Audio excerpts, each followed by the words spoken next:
You won't believe what happened again in my quiet neighborhood. Yes, that same HOA Karen backed her car right into my fence. This wasn't just a small scrape or a careless bump. It was like déjà vu all over again. I had barely finished repairing the last damage when, out of nowhere, her rear bumper crashed into my property once more. It's one of those moments where you just can't help but wonder, how many times can this really happen? But this time, I decided enough was enough. I'm sure a lot of you have had your fair share of run-ins with difficult neighbors, but this one felt different. The way she drives reckless and without a care, and then the way she acts like it's no big deal, really pushed me over the edge. Instead of just fixing the fence with the usual wood panels, I thought it was time to get creative and make something that would stand up to whatever comes next. So I rebuilt the fence using railroad ties, solid, heavy-duty, and way harder to damage as I was putting it all together. I couldn't help but keep an eye on her, especially her car's rear bumper. It's almost like a game now, watching if she'd dare try to back into it again. And trust me, the suspense was real. Would she do it again? Was this fence finally going to hold up? Or was I just setting myself up for another round of frustration? This story isn't just about a fence. It's about standing your ground and dealing with the challenges that come with living in a neighborhood full of HOA drama. Stick around, because I'm going to show you exactly what happened after I rebuilt that fence and how it all unfolded, because things got way more intense than I ever expected. You don't want to miss what happened next. Before all this fence drama, things were actually pretty calm around here. I've lived in this neighborhood for a few years now, and for the most part, it's been a nice place to call home. Quiet streets, friendly faces, and the usual small-town rhythm. But every neighborhood has its characters, right? And then there's Karen, the kind of neighbor you never really want to deal with, but somehow always end up stuck with. She's the type who takes the HOA rules way too seriously. But when it comes to her own behavior, it's like the rules don't apply. The first time she backed into my fence, I honestly thought it was just a mistake. Accidents happen, especially in tight parking spots. But her reaction after that was what really threw me off. Instead of apologizing or offering to fix the damage, she brushed it off like it was nothing and gave me this cold, dismissive look that said, "You're making a big deal over nothing." Since then, things between us have been tense. Every interaction felt like walking on eggshells, especially when HOA meetings came up. She'd often complain about petty things, like the way I parked or how my garden looked, but never owned up to what she did when I decided to rebuild the fence with railroad ties. I wasn't just thinking about durability. I wanted to send a message. Something solid that wouldn't just snap back to normal after the next bump. But as I worked on it, I couldn't shake the feeling that this wasn't going to be the end of it. Karen's stubbornness and sense of entitlement made me wonder. Was she going to back into it again? Or worse, was she planning something else? And then there was the car itself, her old SUV with that scratched-up rear bumper. The one that always seemed to get too close to my property. Every time I heard the engine rev or saw her pull up, my heart would race. What would happen next? The tension was building, and I knew this wasn't just about a fence anymore. Every day felt like walking on a tightrope. I'd glance out the window, watching Karen's car creep closer and closer to the fence, her rear bumper almost daring me to react.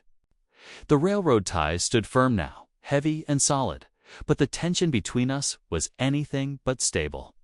The whole neighborhood seemed to be holding its breath, waiting for the next incident to happen.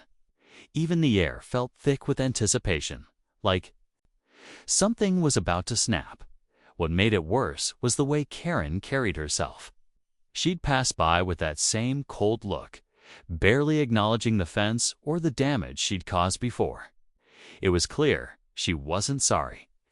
If anything, she Seemed to be testing boundaries, seeing how far she could push without facing consequences. Every time she backed out of her driveway, I held my breath, half expecting to hear the crunch of wood against metal again. At the same time, the HOA meetings had become a battlefield. Some neighbors whispered behind closed doors, others tried to stay neutral, but Karen was a force to be reckoned with. She wielded the HOA rules like a weapon, and somehow the fence conflict was pulling more attention than I wanted. I found myself caught in the middle, feeling the pressure from all sides between wanting to keep the peace and protecting what was mine. One evening, as the sun was setting, I stood by the fence watching Karen's car pull up slowly. The engine idled longer than usual. My heart pounded in my chest as she shifted into reverse, inching back toward the fence. The railroad ties creaked under the weight of tension, the anticipation almost unbearable. Would this be the moment everything exploded? The whole neighborhood was watching, at least in spirit hand. I could feel that something was about to change, forever. But what would happen next? Would this final push end the conflict or make it worse? The answer was just out of reach, and all I could do was wait. Just as I was bracing for impact, expecting that familiar crunch against the railroad ties, something completely unexpected happened. Karen suddenly slammed on the brakes, her SUV stopping just inches from the fence. I stepped outside, heart still racing, ready to confront her, at least demand an explanation. But instead of stepping out of the car, she did something no one saw coming. She called the HOA office right then and there. At first, thought maybe she was finally admitting fault, maybe trying to sort things out. But the call quickly revealed a new twist. Karen was claiming that I had built the fence illegally, that the railroad ties were violating HOA rules, and that I was the one causing trouble in the neighborhood. Suddenly, the whole story flipped on its head. Now, instead of just being the neighbor dealing with a reckless driver, I was the one facing official complaints, possible fines, and the looming threat of a forced fence removal. This plot twist threw me off balance. The community that once whispered quietly about Karen's attitude now seemed split down the middle. Some neighbors started siding with her, pointing to HOA guidelines, while others quietly offered their support, knowing what had really happened. The conflict wasn't just about the fence anymore. It was about control, rules, and who gets to decide what's right in this neighborhood. Meanwhile, the tension with Karen didn't ease up. Every interaction felt charged, like we were both waiting for the other to make a move that would push this battle over the edge. I found myself walking a fine line, trying to defend my property while navigating the tricky politics of the HOA. The railroad ties, once a symbol of strength and protection, now felt like the center of a storm bigger than I'd ever imagined. And through it all, Karen's car kept appearing, her rear bumper a constant reminder that this wasn't over. The stakes were higher than ever, and I knew the next steps would change everything. What happened next? Well, that's the story I'm about to share with you. The day everything came to a head started like any other, but I could feel the tension buzzing under my skin. The HOA had scheduled a meeting to discuss Karen's complaints about the fence, and I knew this was my chance to clear the air once and for all. When I walked into the room, the atmosphere was thick with whispers and sideways glances. Neighbors were divided, some clearly siding with Karen's strict stance, others quietly supporting me after seeing what had happened. I took a deep breath and explained the whole story: how Karen had backed into my fence twice, the damage she caused, and why I rebuilt it with railroad ties for durability and protection. I showed pictures, repair bills, even pointed out that the fence was within property lines and complied with neighborhood rules. The room was silent for a moment, and then some neighbors began to speak up, backing me with their own observations of Karen's careless driving and attitude, just as it seemed like the tide was turning in my favor.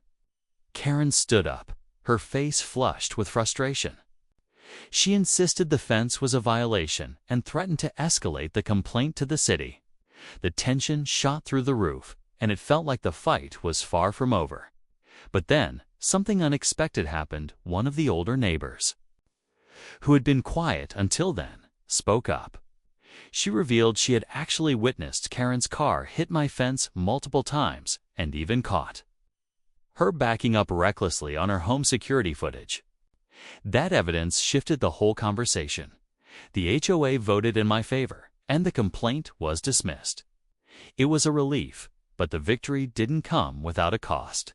Karen left the meeting fuming, and as I walked outside afterward, I noticed her car parked suspiciously near my driveway again. Then, right before I could step into my yard, I saw it fresh scratches on the railroad ties. Deep and deliberate, like a warning. That moment made me realize this wasn't over yet. The fence stood strong, but the battle with Karen and the drama it brought was far from finished. And that's where I'll pick up next time.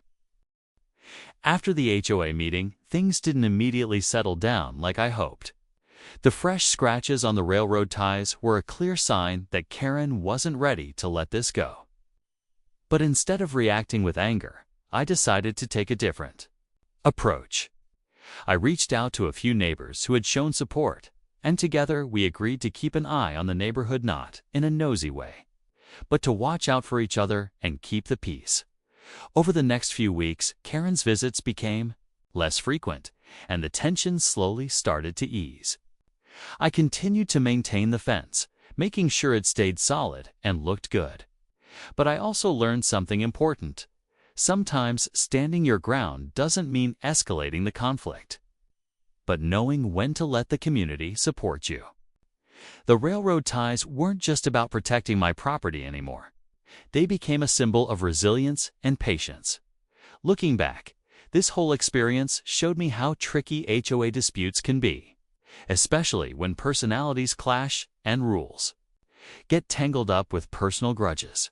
But it also reminded me that communication and community matter more than just fences and property lines. Neighbors are people, after all, and sometimes that means accepting imperfections and trying to find common ground even when it feels impossible. So, if you're dealing with a difficult neighbor or facing HOA drama, remember this story. Protect what's yours, yes, but don't lose sight of the bigger picture. The fence I rebuilt with railroad ties stands strong today, not just because of the wood and nails, but because of the support and understanding that grew around it. Thanks for sticking with me through this story. If you've ever had a neighbor drama or fence battle, drop your experiences in the comments. I'd love to hear how you handled it. Until next time, stay strong and keep your boundaries clear.